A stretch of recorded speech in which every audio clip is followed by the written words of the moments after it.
भाई हम लोगों ने पूरे देश में जब भी चुनाव होते हैं हर जगह एक सामूहिक नेतृत्व चुनाव लड़ता है। आज हमारे पार्टी के अंदर ये बात बिल्कुल स्पष्ट हो चुकी है, एआईसी से स्पष्ट किया है।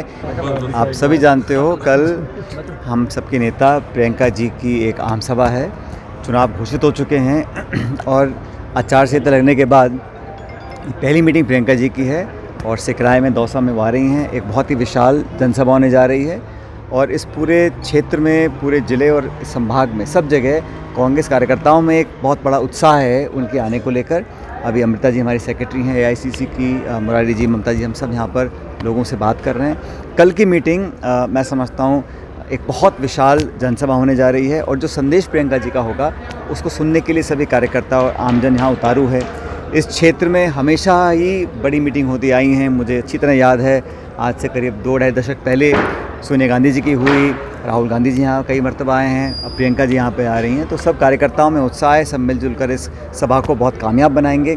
मुद्दा चुनावों का है अब और हम यहाँ पे लोगों को ये आग्रह करने जा रहे हैं कि इस पूरे क्षेत्र ने हमेशा से ही कांग्रेस पार्टी का साथ दिया है और ये कहना कोई अतिशयोक्ति नहीं होगी कि यहाँ पर ये कांग्रेस का गढ़ रहा है। तो इसको हम लोग और मजबूत कैसे कर पाएँ, इसका निर्देश कल प्रियंका जी हमको देकर जाएंगी। सभी नेता, कार्यकर्ता, टिकटार्थी, टिकट लेने वाले, लड़ने वाले सब लोग मिलकर इस कार्यक्रम को कामयाब बनाएंगे।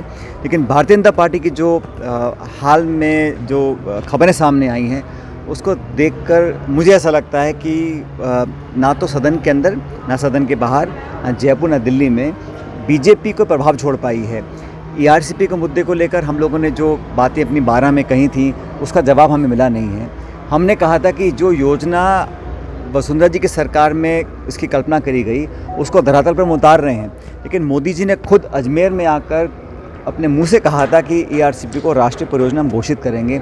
आज पूरे 5 साल बीत गए, केंद्र में पूर्ण बहुमत की सरकार है, 25 सांसद लोकसभा में भाजपा के हैं, फिर भी आज तक प्रधानमंत्री जी ने अपने वादे को पूरा नहीं किया। जनता पूछना चाहती है क्यों। कल भी हम सवाल पूछेंगे। हम योजना को लाने के लिए खरबों रुपया खर्च कर रहे हैं, लेकिन केंद्र सरकार की जो बेरुखी है उसका जवाब जनता मांगेगी।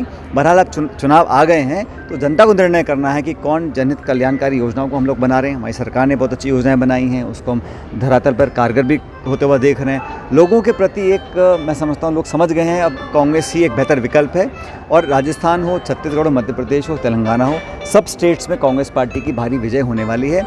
कल की जो रैली होगी प्रियंका जी की, मैं समझता हूँ ऐतिहासिक होगी और हमेशा से इस दौसा ज़िले ने कांग्रेस को मजबूती दी है और संख्या बल देख लो या जनता में उत्साह देख लो, ये ज़िला और ये इलाका कभी पीछे रहा नहीं है। हम सब ने जो चुनाव लड़ा 18 में, मैं प्रदेश कांग्रेस का अध्यक्ष था, लेकिन हमारा जो चुनाव का फेस था वो सामूहिक नेतृत्व में लड़ा था हम लोगों ने और तब भी मैंने बहुत मेहनत करी थी, हम सब लोगों ने मिलकर करी थी और आज भी हम लोग मिलकर चुनाव लड़ रहे हैं और हमारी जो एकजुटता और ताकत है उसको देखकर बीजेपी के अंदर बहुत गड़बड़ाहट है और वहाँ पर जो फूट है, सर फुटबॉल है, खींचतान है, रोज़ सामने आ रहा है। अभी टिकट बांटे हैं 40 और झगड़े हो गए 80, तो ये दिखाता है कि वहाँ पर बहुत अंदर खाने बहुत कुछ चल रहा है। बहरहाल वो उनका अंदरूनी मामला है, मैं उस पर कमेंट नहीं करूँगा। हमारी पार्टी के अंदर अभी पिछले 2-3 दिनों में लगातार चर्चाएं हुई, यहाँ हमारी सेक्रेटरी भी हैं, हम सब ने बहुत विस्तार से, खुले मन से, अच्छे वातावरण में और इन खबरों पे जो लोग प्लांट कराते हैं हमको नहीं जाना चाहिए,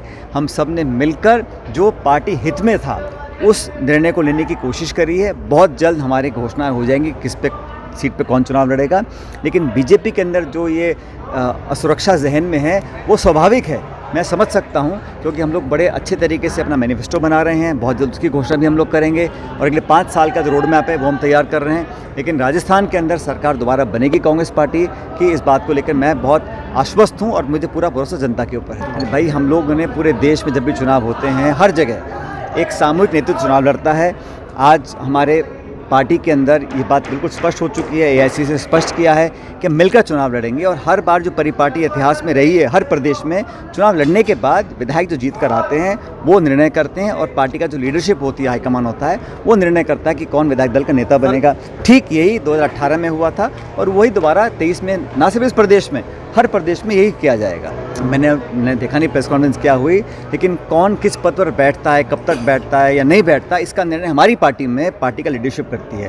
कांग्रेस अध्यक्ष सोनिया जी, राहुल जी, प्रियंका जी इस बात का निर्णय करते हैं किस व्यक्ति को कहाँ काम करना है, दिल्ली में करना है, जयपुर में करना है, संगठन में करना है, सरकार में करना है। तो जो भी पार्टी नेतृत्व का निर्णय होगा वो सबको स्वीकार्य होगा। बिल्कुल, बीजेपी ने कहाँ कोशिश नहीं करी है, लेकिन बीजेपी की कोशिश करना अलग होता है। राजस्थान में हम लोगों ने बीजेपी को हराकर, अब मत भूलो बीजेपी का जो बहुमत था वो 163 था, और उनको ऑब्वियसली मन में चोट होगी कि हमारी सरकार क्यों नहीं बन पाई। हमने सरकार बनाई, सरकार चलाई 5 साल, और हमारा जो भी आपस में जो मैंने मुद्दे उठाए थे उसको पार्टी ने स्वीकार किया है, और एआईसीसी ने उस पर आगे कदम उठाने की बात भी करी है। मुझे खुशी है नौजवानों के मुद्दे, पेपर लीक के मुद्दे, जो हमारे यहाँ अगर कोई कमियां भी हमारे अंदर थी उसको हम लोगों ने मिलकर बैठकर आगे ले जाने का काम किया है। तो ये पीड़ा तो बीजेपी के मन में होगी, लेकिन जनता की आवाज़ को नहीं दबा सकते हैं। जब चुनाव होगा तो बहुमत होगा, और मेरा मन ऐसा कहता है कि जितना बहुमत हमें पहले नहीं मिला उससे ज़्यादा बहुमत आज मिलेगा। बहुत प्रलोभन बीजेपी के अंदर तो ये हमेशा चलता रहता है, लेकिन कांग्रेस पार्टी ने जनता का विश्वास हासिल किया,